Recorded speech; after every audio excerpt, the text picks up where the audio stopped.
Otwituaries. Tiny poetic elegies for the celebrated, the infamous and the obscure. Written and presented by Andy Jackson.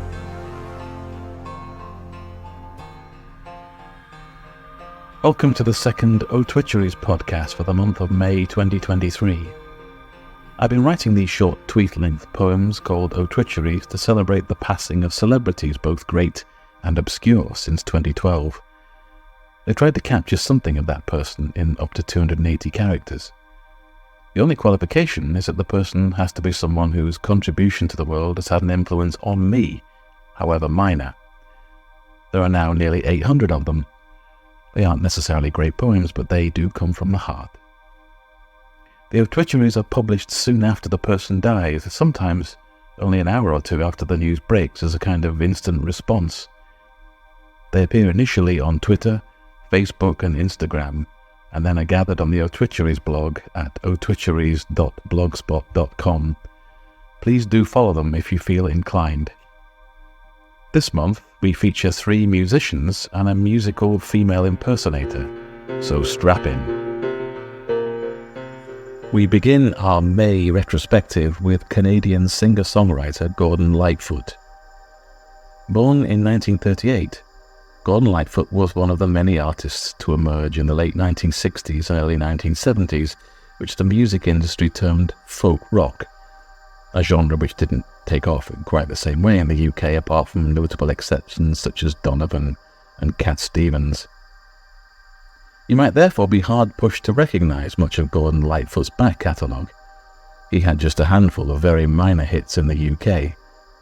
But he was certainly prolific, and resilient too, recording and playing live right up until 2022. His music was dreamy and filled with unusual chord progressions. He sang of the travelling man, railroads and wrecked airplanes, lonesome highways and fleeting romance.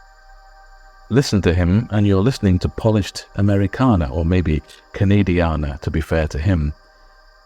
If you only have time for one song, make it the wonderfully wistful If You Could Read My Mind, his best-known composition, parts of which were plagiarized by the composer of Whitney Houston's hit, The Greatest Love of All. Lightfoot dropped the plagiarism lawsuit when he heard how the negative publicity was harming Houston, the singer, but not the composer of the song. That sounds like the action of a decent human being, who happened to write some of the most beautiful songs you never heard. Gordon Lightfoot died May the 1st, 2023. Sundown on the prairie is when the songs come knocking. Ballads of drowned sailors, of lovesick troubadours walking nowhere, lonesome railroads, and love, sung like ghosts talking. Andy Rourke was one quarter of the most critically celebrated indie pop outfits of the early 1980s, the Smiths. I grew up with the Smiths. They were part of my musical upbringing. There were times when I was that lonely student waiting for my chance with a girl but never quite having the courage to ask, taking lessons in sensitivity and vulnerability from lead singer Morrissey, the miserable poet of 1,000 bedsits. Morrissey's songwriting partnership with lead guitarist Johnny Marr was inevitably held up as the core of the band, but as is so often the case, the band's rhythm section was criminally overlooked. Andy Rourke's bass was a crucial part of the Smiths' sound. You can hear it doing some amazing things on the track You've Got Everything Now, where it seems to go anywhere but where you expect, or the fidgety riffing on Rush Home Ruffians. These songs, and so many others, were playing from every room in student residences across the UK for a few golden years, and had something to say about my life. I saw Rourke, together with drummer Mike Joyce, standing at the bar at Manchester's Hacienda in about 1984, almost unnoticed by the club-goers around them. When you're in a band with someone as instantly recognisable as Morrissey, it's perhaps no surprise he was largely anonymous in a public space. But when he played bass on all those student classics, you noticed. Andy Rourke died May the 19th, 2023. That sound, an elastic bass, cutting through the fey poetry and the guitar sweetmeats, driving secrets into the light, a sound that never goes out.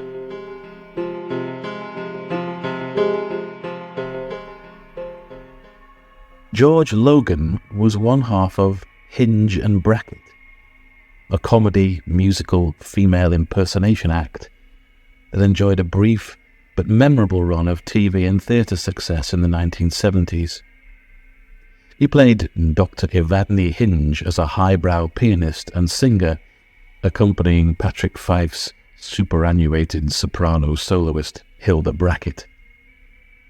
The pair were regulars on our screens and radio sets, although if I'm honest, I can't bring to mind much of their routines. What may be their legacy to this generation is their studied and sober female impersonation act. Two men playing two women, though not camp or outrageous, just charming and gentle, with occasional acerbic wit as they bickered and simpered over the merits of something light classical that you couldn't quite place. As an act, they had one foot in variety, and even pre-variety to music hall with its raft of cross-dressing acts such as Vesta Tilley. They were certainly no Danny LaRue or RuPaul. They had their time, but they probably wouldn't have stood a chance in this day and age, despite their intellectual take on drag. They were silly, though, and I do like silly. George Logan died May 21st, 2023. The 70s. I still can't tell if it was the birth of a sapphic utopia or its death throes. Dear old ladies bickering at the piano, gender fluid, played as a spectator sport, dragging up our past and our future.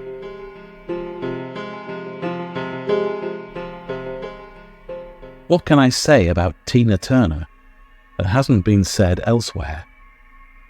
Not so much a singer, more a force of nature, with an instantly recognizable voice, delivery, image, way of moving on stage. I imagine I must have heard all those hits with Ike Turner played on radio in my childhood, but it was her turn as the acid queen in The Who's rock opera Tommy that opened my eyes to her when I saw it in my teens. She was perfectly cast as a feral drug harpy, with an amazing few minutes on screen that once seen cannot easily be forgotten.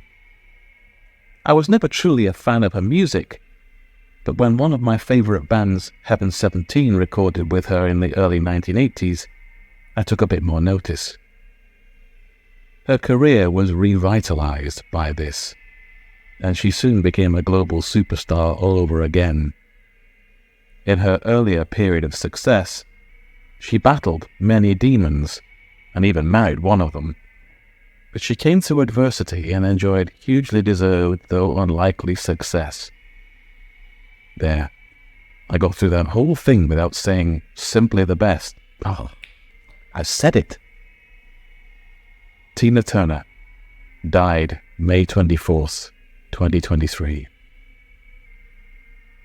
Turn up the jukebox and listen to the sound of soulful thunder, shot of bourbon and hit of acid, a rhinestone shimmy, and a voice like salt water and molasses. So that's it for May, a month in which we lost versatile singer Linda Lewis, distinctive and groundbreaking novelist Martin Amis, and disgraced entertainer and artist Rolf Harris. Check out their Otwituaries and many more at otwituaries.blogspot.com. You can follow the Otwituaries via my Facebook page, Instagram feed, and by using the hashtag Otwituary on Twitter. I'll be back next month with more stories and more poems from June.